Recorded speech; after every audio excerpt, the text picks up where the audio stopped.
Hello, hello, test, test, test, test, 1, 2, 3. Hello, 1, 2, 3. Okay. We are live. Just go ahead and broadcast this.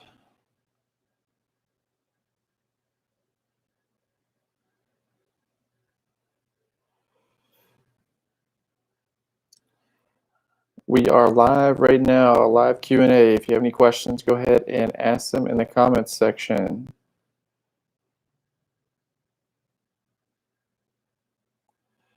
Hey, what's up, Mary? How are you doing?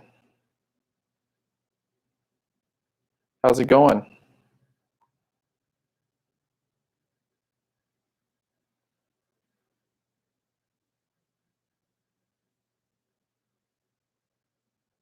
On YouTube.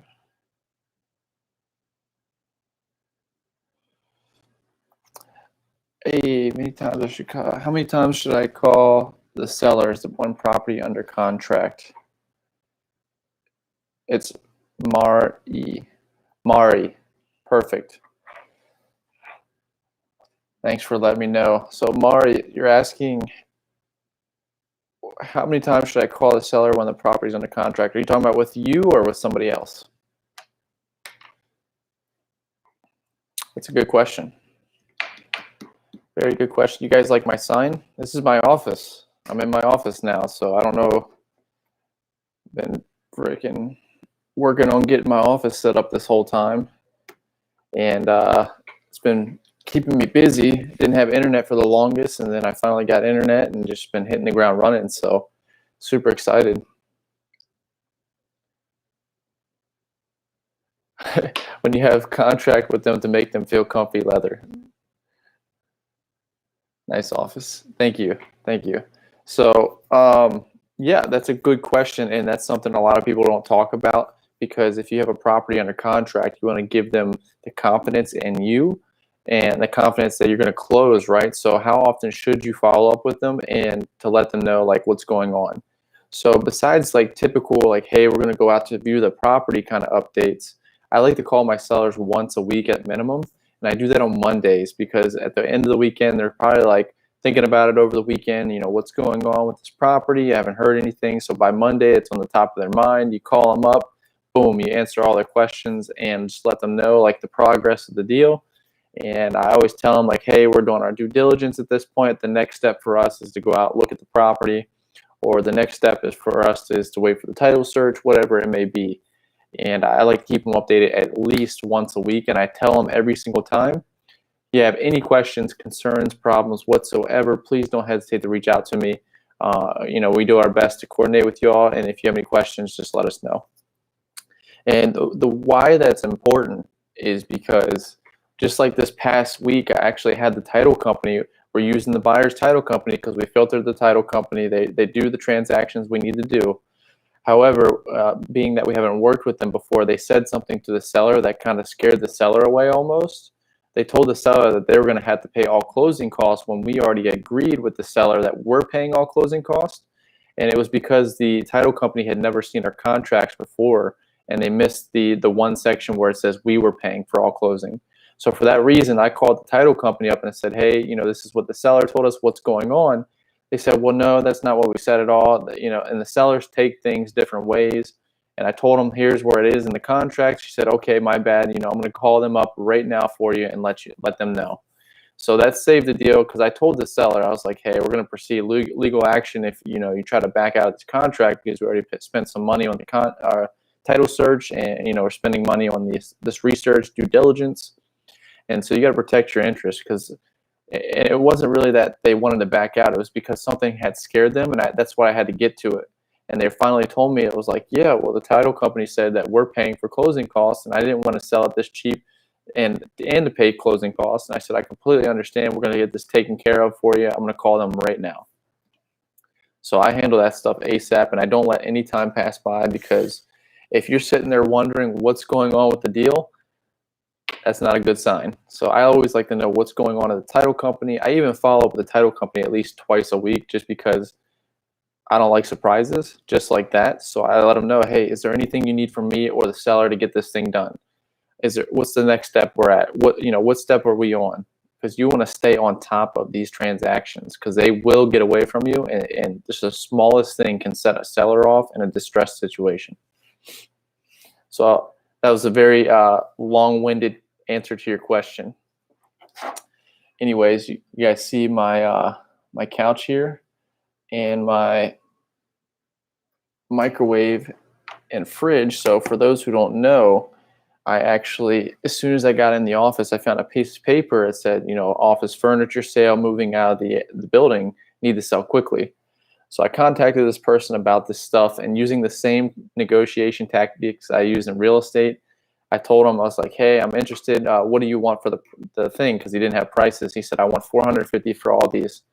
I said, oh, you know, that's way too high for me, and it was. And I told him, you know, I'll ask my partner and see what he says. And of course, I came back to him and I offered $100. He came back to me a little later and said, well, I could do 200 if you take it today. I said, well, you know, I could probably get him up to 150, but that's about it. And he said, well, 200 is not negotiable. I said, maybe I can get him up to 160, but that's it. And sure enough, he accepted the 160. So I thought that was pretty cool. I got like almost a $300 discount just for doing the same thing I do in real estate. You always need transaction funding for double closing? Absolutely not. You have to find a title company that will use the end buyer's funds to process the entire transaction from A to C. And they are out there. It's in some markets it's harder than others. They are becoming less and less, but I've done all my double closings via the end buyer's funds. I've never used transactional funding. However, there's one deal we're working on right now where we might have to, just because of the way the probate process works. You can't just have a contract with somebody who's going to sign it and then go before a judge and say you're going to be buying this, and then at closing day it doesn't resemble that. So for that reason, we're going to have to use transactional funding to double close. And it's not really a big deal. You pay like a hard money lender or somebody like a couple $100, maybe $1,000 for 24-hour money. Mine is an investor friendly. Do you think I don't need it? You got to call the title company and ask them, because they're going to be the ones doing it. So you have to make sure, or your title attorney, and you have to make sure that they're comfortable with it, because it really just depends on them. Just ask them, hey, I've done double closings or back-to-back closings with other title companies or other title attorneys where they would use the end buyer's funds to process the entire transaction. Do you guys do the same thing? And that's something ideally you want to ask up front before you even send them a contract, and try to find somebody who does do that. But you know, if you have to get transactional funding, it's not the end of the world, and it actually creates a relationship with whoever you're getting the money from. What's a good lead type for beginners? So if you download Deal Machine, it's $50 a month. You can do it that way. And go driving for dollars, or whether you're doing it virtually or locally, you can go and look for distressed properties, signs of properties that are falling apart, maybe they're vacant, things like that, and put it in the Deal Machine, skip trace them, call them up right there. If you use my promo code WTF for Wholesale to Freedom, you get like almost 100 free skip traces, and then you get 15 free mailers. You get one or the other. You can choose between the two, but that's probably one of the best ways. But if you don't want to pay anything, you can go to your county website and look up information as far as like tax violation or tax delinquencies, code violations. Download that list, and you can skip trace them for free using truepeoplesearch.com or advancedbackgroundsearch.com. And for corporations or LLCs, you can look up opencorporates.com to find the owners and skip trace them. And you can do it all for free if you want to, if you're balling on a budget. But it makes it a lot easier if you're using a system like Deal Machine or something like that, where you can skip trace and get the numbers handed to you. But it's just that whole time versus money. What do you want to trade? Alex, word of advice. Do you live at different time than Kong live right now? Your views will be higher. Word of advice. Do your lives at different times than Kong's, because lives right now. Does he do his live right now? Don't take offense. I never spend money on marketing. Get a free lead. Alex, can I text you and tell you how we can trade value for value and walk me through the process of wholesaling? The best way to get a hold of me is to hit me up on Instagram, a direct message. So Mari, if you want to hit me up with a direct message on there, that's probably the best way. I can send voice messages back and forth, and I'd be interested to hear what you're proposing. How strong can postcards be in marketing? How strong can postcards be in marketing? I mean, just like any marketing method, they can be potent, and they can definitely help out. So it just depends on who you're contacting. So if you're wanting to do postcards, you can. It's a little bit more expensive. I look at it like this: if you're looking to get started and you're a beginner, you want to have the least amount of cost of entry, and you want to have still the same potency. So direct mail is really good for people you can't cold call, you can't get a hold of them through cold calling, and you can't get a hold of them through text blasting. So now you want to do some direct mail, right? Because that's the only other option besides going door knocking. And if you're doing this virtually, obviously you can have somebody do that, but it's not ideal if you're balling on a budget. So postcards can be good, just like any other facet or method of marketing. But I would suggest something with a little bit lower cost of entry for getting started, because that way you can update your list. So let's say you pull that list, you do cold calling, right, from a free Google Voice number. And through that cold calling, you find that maybe 100 of them are not interested, wrong numbers, do not contact. So you update the phone numbers with those labels and maybe an Excel sheet, or you can use REI Sift and then contact the remaining people you have not contacted and kind of narrow your list as you go on. And then from there, you get a good idea of who you're not getting a hold of, and then you can try other avenues of marketing, things like that. And that's something nobody ever taught me. I was just buying lists, marketing to it, buying lists, marketing to it, burn and turn, burn and turn. And that's what these guys are teaching, because they're telling you to use their promo codes, because they get an affiliate, payback whenever they get somebody buys a new list or they skip trace a new list. They want you to keep doing that. So when really you could just have a list of 1,000 people, and that would be enough to make you enough money for the year by just hitting that same 1,000 people and realizing who you're getting a hold of and who you're not. I'd rather watch you answer and help us. If I tell you how I get 5 leads every day and never spend money on marketing, can you walk me through the process of wholesaling? It's value for value. They all come to me. Yeah, I mean, just like I said, send me a message on Instagram. I don't mind sharing some knowledge here and there. I don't do any mentorships, but I don't mind, on my off time sharing the knowledge, just like I do in these Q&As, and see what you have to say. It sounds like you're taking action and you're getting contracts. How many of those are you closing a month? That's pretty good if you're getting 5 leads every day. That's very good.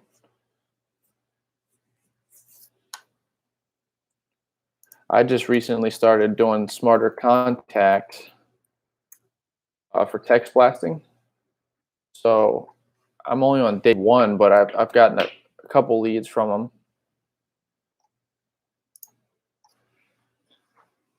It's been pretty good. So any other questions? I have a list of vacant homes I found driving for dollars. What's the best way to contact the owners? Cold calling. That's my personal favorite, because it teaches you how to be a deal maker. It teaches you how, sales, trying to get them to see if they're interested in selling. And also you get an immediate response, right? Do they answer? Are they not interested? Are they interested?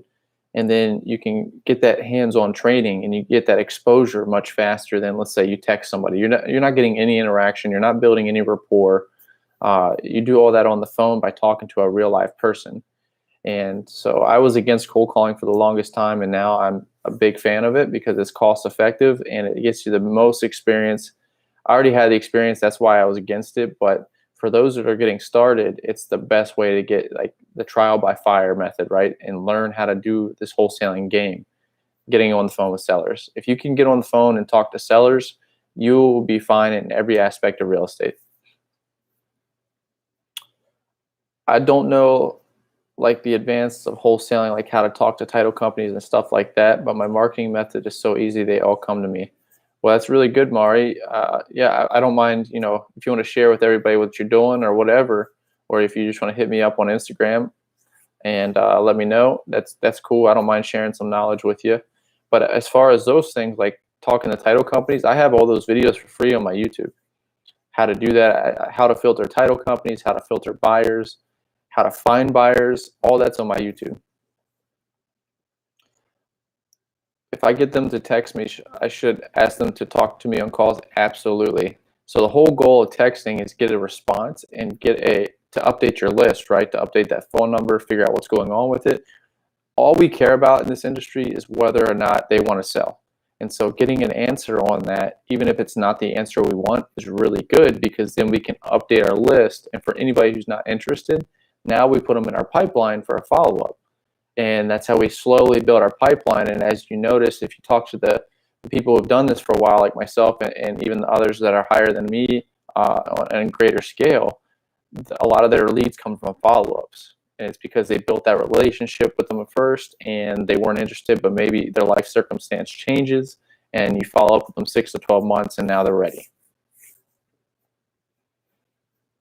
I don't know, but my marketing method's so easy. If I get them to text me, some are owned by an LLC. Are those owners more or less good to work with? So I don't know your name because it says Google user, and it's just, I'm sure it's like an anonymous whatever. But with that being said, my first deal I ever did was $65,000 and it was owned by an LLC. So just because it's an LLC does not mean it's not any less motivated than the other person that's not an LLC. And in fact, I even had that person ask me if I was a wholesaler, and I would recommend you never tell them that you're a wholesaler. You're a real estate investor. And if you work for, however you position yourself, I position myself inside of a company. So I work for a company that buys houses for cash. You know, we look to buy the property first. We do have wholesaling as an alternate method of getting the deal done, but always we look to do the deal first, and we're making you a cash offer from us. So treat them exactly like you would a normal seller. Even if they say they know what wholesaling is, just call their bluff and go through your script, go through whatever your process is as normal. That's where I went wrong. I was trying to talk to them on text and it was going bad. Are you still active on Facebook? I have the Facebook group. Yep, I do have that. And the people who are in the group, they ask me questions and I answer them. So I'm pretty active, yeah. I just want my first deals.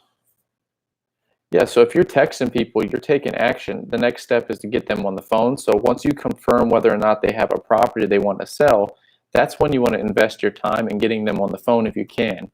Because it's all about, you know, especially when you're starting out, managing your time, because you're going to be investing more of it than you are money, because again, you're just starting out. So do the things that make the most sense time effectiveness, you know, wise. And once they get a confirmed answer, like, yes, I'm interested in selling, what's your offer? Okay, great. I'd be happy to try to get you an offer. I just need a couple minutes of your time to talk about the property. When's a good time to talk, now or later? Or you can call them up right then and there. But I found that if you text them and ask them, usually you get a better, you know, turnout on the phone with them. Thanks. That answers my question. Hey, no problem. If you have any other questions, let me know. I only do this on Fridays at 1 p.m. Eastern Standard. I try to do it every Friday at 1 p.m. Like I said, this past 2 weeks, I've been working on getting my office set up. Now I have it set up, so there's no excuses unless I have appointments for my kids or something. But I'm going to try to be on here every Friday, so ask away. What are some good stuff to ask repair estimates, like roof, kitchen, or what else? Do you have videos on that? So real simple, Mari, this is how you do it. Since nobody knows the property better than you, could you tell me a little bit about the property, like how many beds, baths, square footage, things like that? And then for repairs, just say, are there any repairs, work, upgrades, or updates the property may need once we buy it? And then once they give you the repairs, just say, how much do you think that would cost? If they're not a contractor, well, I know you're not a contractor, but give me your best guess. Would you say it was somewhere between 5 to 10,000, 10 to 20, 20 to 30? Boom, you got your estimate right there. Real simple. And I want you to get in that mindset of, you know, this is the problem I have, right? I need to figure out how do I get the repair estimate from the seller? These are all okay things to ask. You got to put yourself in the buyer's shoes. What would a buyer want to know from the seller? What is completely reasonable to ask them? It's even reasonable to ask them how much they owe on the mortgage, because that's going to be something you're going to be taking on. So if you're giving them an offer that's lower than the mortgage, it's not going to make sense because they're still going to owe money. If I tell you my marketing methods, will you keep it a secret, please? I mean, if it's something that's already out there and people are doing, I do my best, but I'm not going to say like, hey, this is exactly what Mari's doing. And I mean, if it's a really good strategy, I mean, obviously, yeah, I'm not going to go and say, hey, Mari said to do this or whatever. My area doesn't have red fins. What site do you suggest for comps when that happens? You can use Zillow. Zillow is pretty good. I have a video on my YouTube on how to find comps, and you can find how to do that with Zillow. You can also use PropStream. It's $99 a month. I have the PropStream link in a lot of my videos. You can check that out and get 7-day free trial. And you can also pull your leads from there. So you get 10,000 leads per month. But I mainly use it for pulling comps. So Zillow is a good one. You can also use Realtor.com. Any of those realtor sites are pretty good, and the best way you can do it, Google user, again, I don't know your name, but is you can call the realtors in the area and ask them, hey, I have a 3-bedroom 2-bath house that I'm interested in purchasing. Do you happen to know what they're going for in this neighborhood? And in exchange, if we get any people who are interested in selling that, or maybe the property's too good a condition, since you're sending us comps, I can send you that referral, and we can work out a win-win. So that's one of the best ways to figure out what it's worth, because they have access to the MLS. And if you can get access to the MLS, that's another good way. Just reach out to a realtor and let them know, hey, we're coming across a lot of leads that are asking for retail prices, and as an investment company that doesn't work out for that reason, we can refer them to you. In exchange, we'd like to have an assistant status on the MLS, so we can access that and not have to take up your time.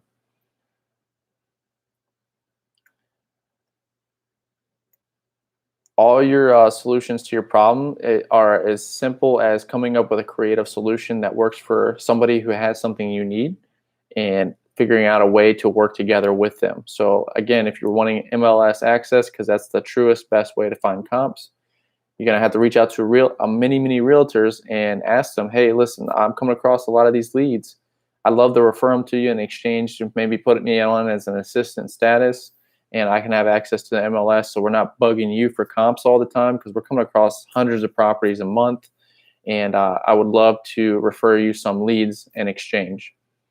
Or if they just want a flat fee, like $50 a month, you pay them $50 a month for MLS access.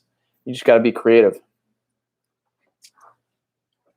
It's all about making win-wins, and I just want a hands-on mentor. Yeah, I completely understand that. Having a mentor definitely helped me 10x my business, but I paid mentorship prices, and that's where you got to kind of ask yourself, are you ready to take that on, or you want to do this thing based off of the information on the internet? Because everything you need is on the internet. And you just come here every week and I'll answer your questions. I see we have 6 people in here, and that's really good. I just want to see if anybody else has any questions or anything I can answer, because I'm going to wrap this up probably in about 7 minutes, and kind of see what's going on. Did you pay after you close the deals? So I paid up front, and I paid on the first 3 deals. So we split the first 3 deals. I like the approach with the realtors, work with them and everybody wins. Absolutely. I mean, you try to have that philosophy in every aspect of your business, you're going to go a lot farther, because you're going to ask yourself, how can I help others to get what I want? Because by helping others, ultimately you're getting closer to that end goal. And how can I provide out others value without looking to get value for myself? And that's kind of what, that's the mindset you got to get in. Because nothing comes for free. No lunch is free. I don't know if you heard that story in school, but no lunch is free. Even the free lunches you get, somebody's got to work hard to make it. And somebody's got to work hard to plant that food, to harvest that food. Somebody's got to work hard to take care of that harvest. I'm saying, after you close your first deals, did you look for mentorship? Oh yeah, after I closed my first one, that $65,000 one, that's when I got the mentor. It wasn't like I was actively looking for one. I just saw that Kong had that video up, and he said, hey, I'm looking to take on another student. Here's my requirements. You got to send in a video, and I got to accept you. And as soon as I saw that video, I was like, I got to do this. I just made the most money I ever made, but I knew the knowledge would be worth more than the money. So you got to lose that attachment to money too, because it's hard, because when you're starting out, you may not have a lot of money, and you got to understand that the knowledge will take you farther from taking action and the hands-on experience than any amount of money putting into somebody else will. So even though I paid him money to mentor me, he never did anything for me, right? It wasn't an easy button that says, hey, because you have the answer doesn't mean it's going to make it any easier. No, it's been crazy hard to get some of these deals done, and it's stuff that he couldn't do for me, right? I had to do it. What was your return after you were done? Well, the first year, so I invested 50 in him, and my first year I made 300 in revenue. So 6 times, I guess. I don't know.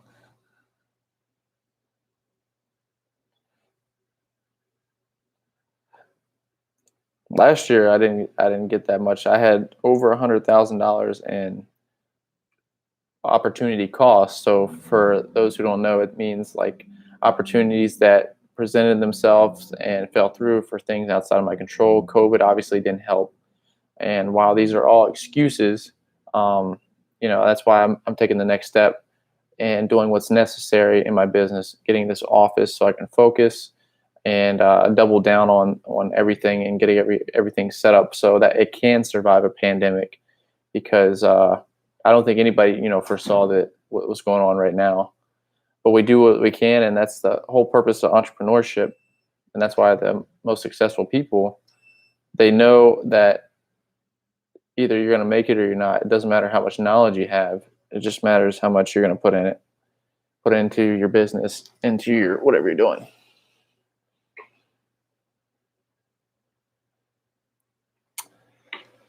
Yeah, so good questions.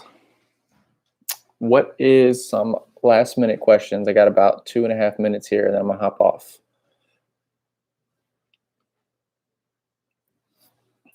Remember, dreams don't work unless you do. I don't know if that shows up backwards on your screen too, but I'm sure once it publishes, it'll be right. Yeah, and for those who are new to this channel or are just joining in for the first time, don't be sure to give us a thumbs up. It does help us out. I do this every Friday at 1 p.m. For those that are already subscribed, I just want to say thank you for your continued support. For those who are not, maybe just consider subscribing if you got any valid value out of this video, as I try to put out as much content as I can. Mari knows. I believe, Mari, were you the one that asked about the TaskRabbit app video? And it was actually my best performing video. So I love getting suggestions on what content that you want to see, and I'll make content on it. It might not be right away, but I'll get to it. And I even have a full Podio built out. So for those who are just getting started, I have a free video that shows you how to build a CRM for free to keep track of your leads and manage them, so that way you're not using Excel sheets and things like that. And I spent like 3-4 hours making that video. So if you guys do check it out, please give it a thumbs up, just like this video. Subscribe if you can. And I appreciate each and every one of you. Any last minute questions? And maybe I will change my time frame that I go live, because like you said, Mari, Kong goes live right now. Not that I don't know if any of his viewers are actually coming from, or any of my viewers are coming from him, but something to think about. Thanks for that input. I don't take anything personal, by the way. You should make videos on how to make sure sellers feel good during the whole. Okay, like your first question you asked today. Yeah, I should do that. Actually, that's a good idea. I should make a follow-up video, like how to follow up with sellers once you're under contract, because that's an important factor. So, and Mari, if you keep getting me one-hit wonders on my videos, like videos that keep outperforming my other ones, maybe I'll hire you as my video manager. But But anyways, I got to head off here, y'all. I got to check my text blast that I sent out and also start some more cold calling. Got some exciting news. Maybe I'll announce in the next live and kind of go over how things are going. And I just want to say again, I appreciate each and every one of you for tuning in. And I can help with TikTok views. Perfect. And we'll see you guys in the next one. If you have any questions after this ends, be sure to put it in the comments section. I'll answer it either in the live or in a video. And yeah, hope you guys have a safe and productive weekend and go out there and crush it.